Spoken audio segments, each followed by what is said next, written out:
This is clearly a very tough time for Pravin Gordhan. I would argue that he would not have accepted the particular position had he not elicited some type of conditionality, had he not said, look, I'll take the job, but then you're going to have to do what I tell you. Otherwise, he would simply be an embarrassment not only to South Africa and globally, but also to himself. So I do believe that he possibly would have said, I'll come on board, but I'm going to have to take some hard decisions.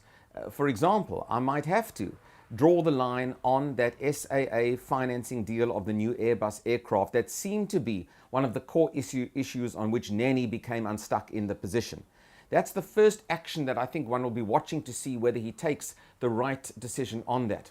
The nuclear deal in question is more complex because in the 48 hours in the post-Nene period, Cabinet went ahead and broadly approved a commitment to establishing an enhanced nuclear program for South Africa.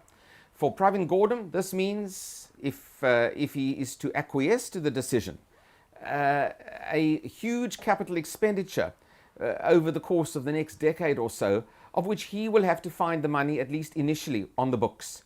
And I think he will have a tougher time in extricating himself from the nuclear deal, or in fact, he might say, look, I'm here to do a job. I'm going to try and retract some of the bad decisions done in this last week or so. So look, he's going to be judged very quickly on the two issues of nuclear procurement and also on SAA financing. Both of those issues will be a litmus test to see whether or not he does now steer a different course to the patronage-based course of President Zuma, or in fact, is he just a political appointee bowing again to the leadership? I would suggest, though, that I think we'll see a much more independent course from him. The fact that he is the replacement now, amidst such chaos, would indicate that he will be steering a more independent line away from being just a political lackey. What do I make of the calls for Jacob Zuma must fall and whether or not this has longevity to affect the Zuma presidency? Look, I think that we have to accept that South Africa is a constitutional democracy and that we are a country that still enjoys a remarkable degree of electoral freedom, regular, free and fair elections, of which we have the most important election in a few months' time, the local government elections in 2016. And on the basis of that, that's the chance, that's the ideal chance for South Africans to express and vent their anger at the polls. Calls for President Zuma to resign perhaps are reflective of a heightened sense of awareness and frustration with South Africa. But ultimately, change in South Africa will have to come at the ballot box. And President Zuma will be particularly vulnerable if indeed the ANC support drops in those local government elections next year. If the ANC lose one major metro or more for that matter, or if the broader ANC vote just drops into the 50% category.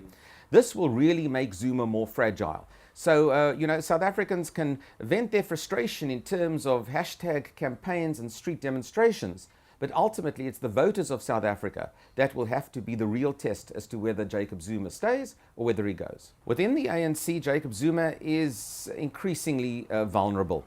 That vulnerability played itself out in the reversal decision of last night. And I think that the vulnerability for Zuma really means that he probably has put paid to any hope that he could remain on for a third term as ANC president. It also makes it more difficult for those who are close to President Zuma to be seen as potential presidential candidates following the end of his particular term of office. So all in all, the president, ironically, who thought perhaps last week that he could take a firm grip over the Treasury and crack the whip even with Cabinet, finds himself this week much weaker, and how things have changed over the course of the last 4 or 5 days.